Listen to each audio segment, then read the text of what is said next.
wabarakatuh. Selamat pagi pemirsa, berjumpa lagi di Hidup Sehat bersama saya Dr. Sabrina Raisa dan partner saya. Saya Indra Bekti, tentunya terima kasih banyak loh ya. Nah, udah nonton kita hari ini luar biasa sekali. Itu berarti membuat Anda menjadi makin pintar tentang kehidupan sehat ya. Nah, tadi kita sudah mendapatkan informasi lagi terkait dengan vitamin yang harus disiapkan selama masa pandemi seperti sekarang ini yang lagi naik-naiknya ya. Betul, Omikron sedang naik, tapi vitamin tadi bukan cuma untuk menangkal Omikron, tapi untuk menangkal seluruh penyakit ya, karena untuk meningkatkan imunitas kita. Betul banget, Nah, setuju dong. sekarang ada yang lagi langka nih di pasaran. Apa itu? Minyak goreng. Oh iya bener, minyak goreng. Tapi sekarang lagi udah mulai turun ya harga minyak ya. Betul, harga Tapi turun kok jadi banyak hilang? yang memburu gitu kan, jadi pada hilang nih. Ada juga yang nimbun juga ya, jahat banget Wah, ya, iya, ya Allah. nggak boleh sebenarnya ya. Nah, ada sebenarnya pengganti minyak goreng yang bisa jadi alternatif nih Kak. Kita akan membahasnya hari ini, tapi kita lihat dulu tayangan berikut ini.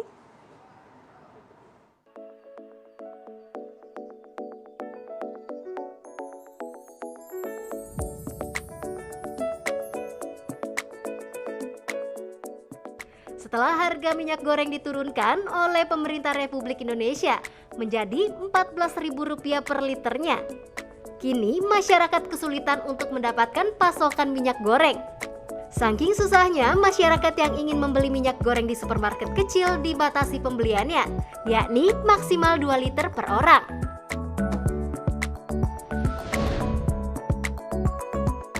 Minyak goreng ialah minyak yang sehari-hari kita gunakan untuk memasak, baik menumis atau menggoreng. Ada beragam jenis minyak di pasaran, seperti minyak kelapa, minyak sawit, minyak canola, minyak zaitun, serta minyak bunga matahari. Namun, minyak yang biasa masyarakat gunakan ialah minyak kelapa sawit dan minyak sayur.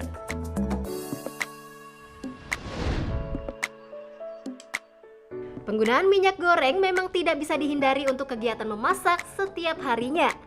Namun dengan kelangkaan yang terjadi, apakah minyak goreng dapat digantikan? Yuk simak penjelasan dokter di studio.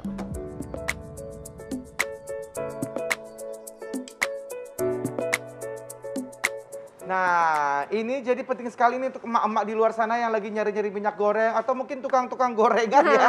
Yang sekarang ini karena saking langkanya yang tadinya gorengan 5 sekarang 4 ya. Iya, jadi berkurang ya. Betul, gitu ya. dikurangin. Nah, jadi itu tadi ya, dan kita bahas tentang minyak ini kita punya Dokter Maria. Halo. Apa kabar, Dok? Apa kabar dokter? Dokter Halo. Raisa.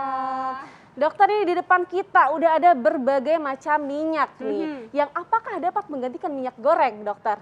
Kita sebelum kita pilih yang mana yang paling terbaik nih untuk dipakai untuk menggoreng, ada fakta mitos yang pertama nih, dokter.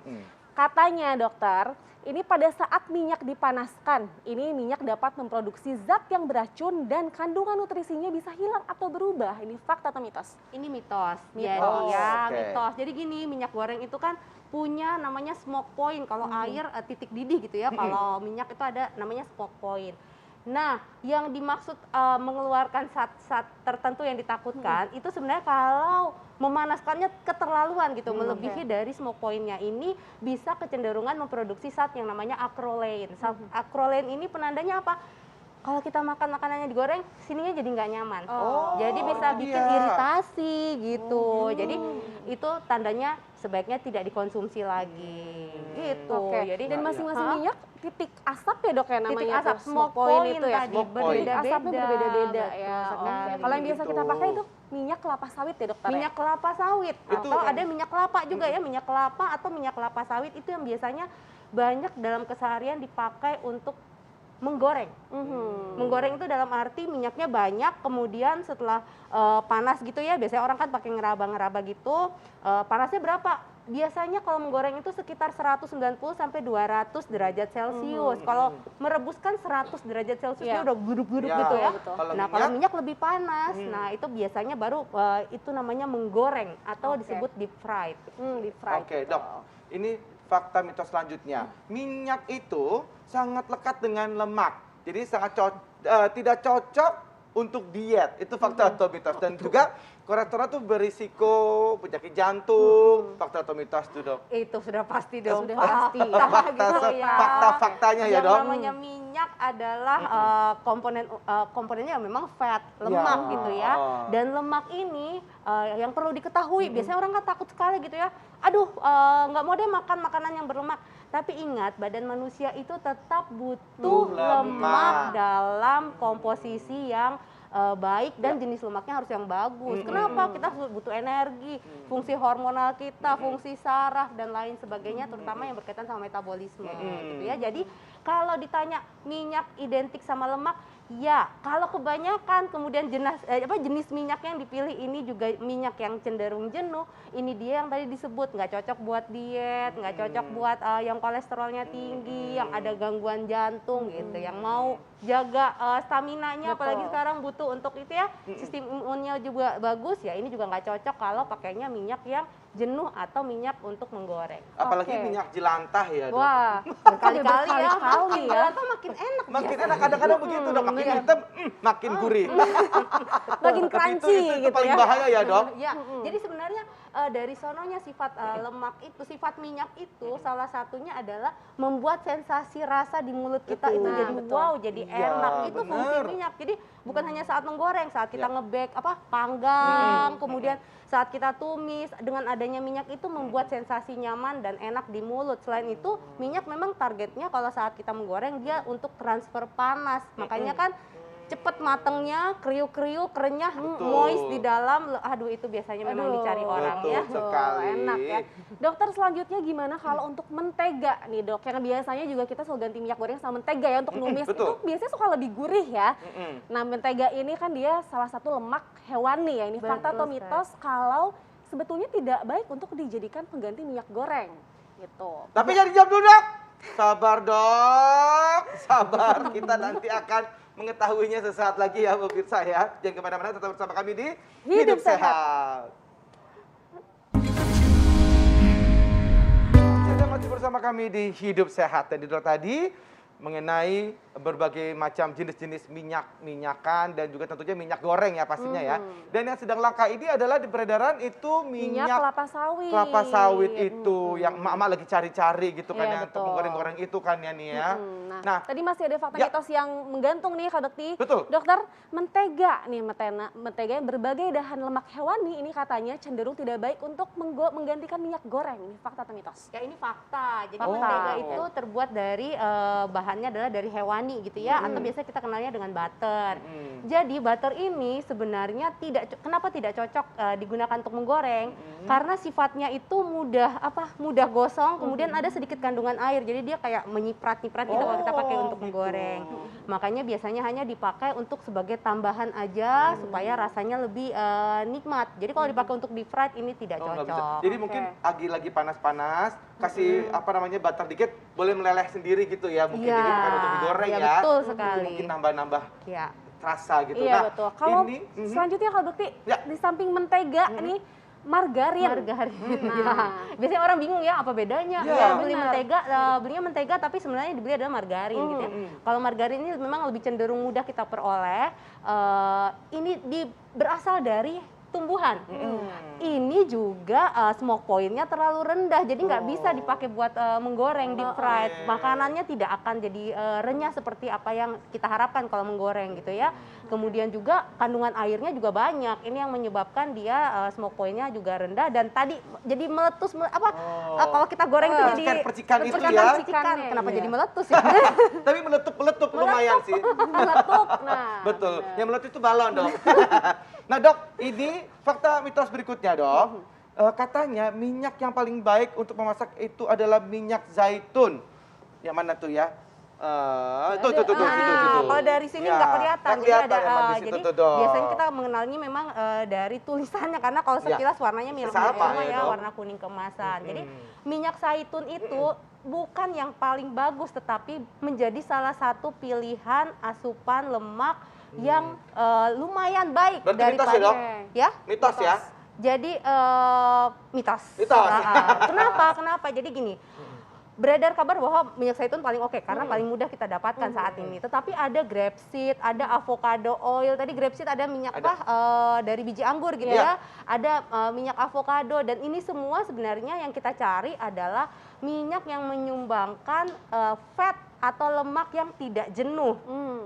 Nah, salah satunya adalah dari minyak zaitun, salah duanya ya dari tadi minyak-minyak yang minyak-minyak kayak minyak biji anggur tadi. Berarti tadi bukan apa namanya sebagai pengganti yang gimana? Kalau misalkan tidak ada minyak goreng tadi pakai ini Bisa boleh pakai ya? ini. Bisa ya? Kalau untuk ganti minyak goreng ini sudah pasti tidak boleh. Tidak boleh, bukan untuk pengganti Iya, berarti bukan ya. untuk Cuma pengganti untuk minyak buat goreng. lemak Jadi, aja ya? ya, jadi minyak zaitun yang beredar kan kita kenal ada yang extra virgin, ada yang virgin, ada yang extra light gitu ya. Ini menentukan smoke point-nya. Biasanya kalau yang extra virgin sama virgin atau olive oil aja itu tidak dianjurkan untuk digunakan untuk dipanaskan. Jadi biasanya hanya untuk tambahan saat kita Ya, makan dressing, salad gitu gitu ya. ya, dressing. Tapi kalau yang olive oil yang extra light, yang light ini smoke point-nya sedikit lebih tinggi. Tetapi ingat kalau dia dipakai dalam jumlah banyak dan dipanaskan untuk menggoreng biasanya mudah tengik. Oh, Jadi gitu. lemak baiknya jadi juga rusak. Jadi kita Rusak tidak juga. dapatkan benefit. Jadi Baik. alangkah baiknya kalau hanya untuk tumis-tumis saja. Baik, nah, tapi kalau misalkan untuk minyak zaitun ini katanya baik untuk kesehatan jantung. Fakta atau mitos, Dok? Minyak zaitun untuk kesehatan jantung ini fakta. Fakta! Tetapi Wow. ada tapinya. Ah, SKB tapinya. nih Kak Bekti.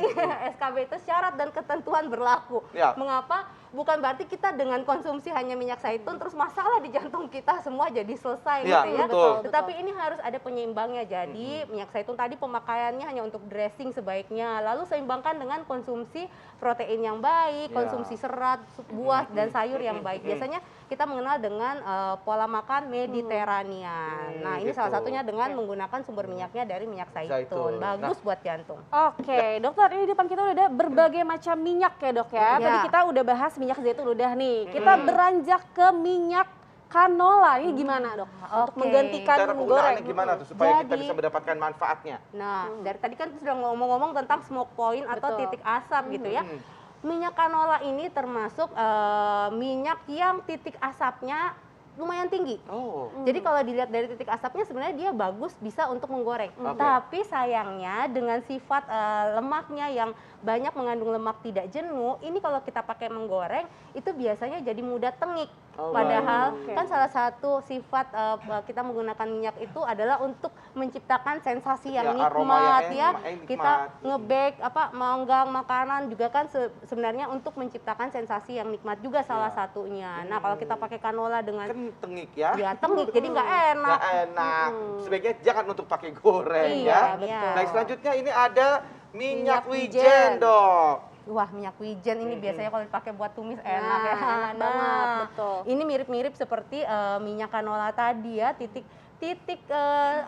asapnya lumayan tinggi, tetapi sayangnya aromanya tadi terlalu kuat, Tajam. jadi biasanya tidak cocok digunakan untuk deep fried. Biasanya memang digunakan untuk makanan-makanan yang sifatnya seperti Chinese food gitu Ya, ya, betul. aromanya Yang lebih enak. berasa ya dok. Selanjutnya, Dok, VCO, Dok. Wow, Virgin VCO ya. coconut oil Jadi di luaran sana ada yang namanya VCO atau virgin coconut oil, ada yang namanya minyak kelapa atau coconut oil. Ya. Yang biasanya digunakan untuk menggoreng itu adalah Minyak minyak kelapa. kelapa, bukan VCO. Kalau Ya. VCO biasanya kita gunakan untuk sumber energi dan tetap tertakar dan kita tidak menggunakan ini untuk menggoreng. Oke. baik. Yang Bukan digunakan minyak adalah goreng minyak ya. kelapa Minyak kelapanya tadi yang ya. digunakan Langsung, ya. Dok, ini dua-duanya, Dok, minyak jagung sama minyak bunga matahari, Dok. Iya, iya. Minyak jagung dan minyak bunga matahari. Jadi kayak ini ya. Nah, kayak apa jualan ya, Dok? Sales ya. Oke, minyak jagung dan minyak bunga matahari dibandingkan minyak kelapa sawit yang kita sering pakai, unsur lemak yang baiknya atau lemak yang tidak jenuhnya ini lebih banyak dan bisa digunakan juga untuk menggoreng. Tetapi untuk biji bunga matahari itu juga sifatnya mirip-mirip canola. Kalau kita terlalu panas dengan suhu yang panas gitu ya untuk menggoreng, ini biasanya aromanya jadi nggak kurang Tengik Tengik lagi tadi gitu ya. ya. Baik, Oke, Dok. oke, dokter. Tipsnya nih dari dokter Maria yang direkomendasikan untuk pengganti minyak goreng tuh dok. Ya, jadi begini, yang Baik. harus dipahami adalah semua rata-rata unsur minyak apapun jenisnya itu mengandung kalori yang sama dalam per gramnya. Per gram mengandung kurang lebih sekitar 9 kilokalori ya. Maknanya apa? Maknanya adalah badan kita butuh minyak, butuh lemak yang baik, tetapi usahakan tidak berasal dari minyak goreng atau deep fried, karena yang penting kita ingat kesehatan kita jangka panjang, gitu ya. Berapa takaran minyak yang dianjurkan? Biasanya sekitar 3, tergantung berat badan, bisa 3 sampai 6 sendok makan per hari. Jadi bayangkan kalau isi per 3 hari. sampai 6 sendok makan ya. Dikit Itu, ya, kalau deep fried ya. Makin postur tubuhnya kecil ya, berarti biasanya kebutuhan minyaknya lebih sedikit lagi. Dan alangkah baiknya dari yang 3 sampai 6 sendok makan ini kalau berasal dari minyak yang baik.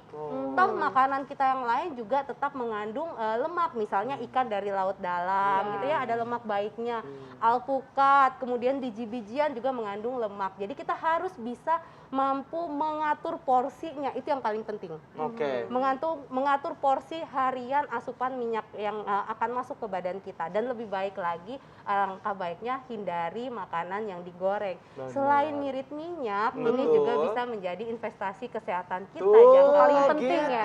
Tapi sebenarnya kalau kan tetap aja orang butuh goreng-goreng nih ya, ada pada suka goreng-gorengan, tidak dipungkiri gitu dok. Betul. Nah, Enak, ada opsi nggak dok ini untuk mungkin menggantikan minyak air kelapa sawit yang langka ini? Ada dong, apa, dok? ada dong. Nomor 1, frekuensinya usahakan kurangi gitu ya, Pasti. makan goreng. Yang kedua ada teknik menggoreng yang biasanya menggunakan namanya air fryer ya. Air fryer. Jadi tetap dapat renyahnya, tetapi tidak menggunakan minyak yang terlalu banyak. Yang ketiga, kalau kepepet sekali gitu ya, kangen, gunakan memang minyak yang untuk menggoreng dengan suhu yang cenderung panas. Jadi jangan takut gitu ya, kemudian apinya dikecil-kecilin gitu ya. Semakin kecil suhunya, biasanya makanan itu akan mudah menyerap minyak lebih banyak daripada dengan suhu yang tepat. Tapi balik lagi ke nomor 1 ya, usahakan frekuensi menggoreng kurangi. Apa dok? Minyaknya Minyak apa? pengganti kelapa sawitnya tuh dok? Minyak pengganti kelapa sawit ya sebenarnya bisa kita menggunakan minyak kayak minyak kelapa gitu kelapa ya. ya. Kemudian lagi minyak tadi nih minyak-minyak yang sebenarnya bisa untuk menggoreng, Efektivitas rata-rata tinggi ya? minyak dari tumbuhan, hanya saja memang aromanya menjadi tidak senikmat kalau kita baik. menggunakan Oke, Dok, terima kasih banyak Dokter Maria. Oke, Terima tujuannya kasih. untuk kesehatan ya. Iya. Jadi kita harus juga memilih minyak yang tadi disebutkan dari Dokter Maria. Dan juga untuk tujuan untuk kesehatan nih. Nah, ini Viva, TV One dan juga Antv melakukan vaksinasi massal yang sudah dilakukan dari bulan November di sejumlah wilayah di Indonesia. Ini juga dalam rangka ulang tahun TV One. Nah, kita menggelar sentra vaksinasi untuk masyarakat di sejumlah wilayah. Ini dia liputannya.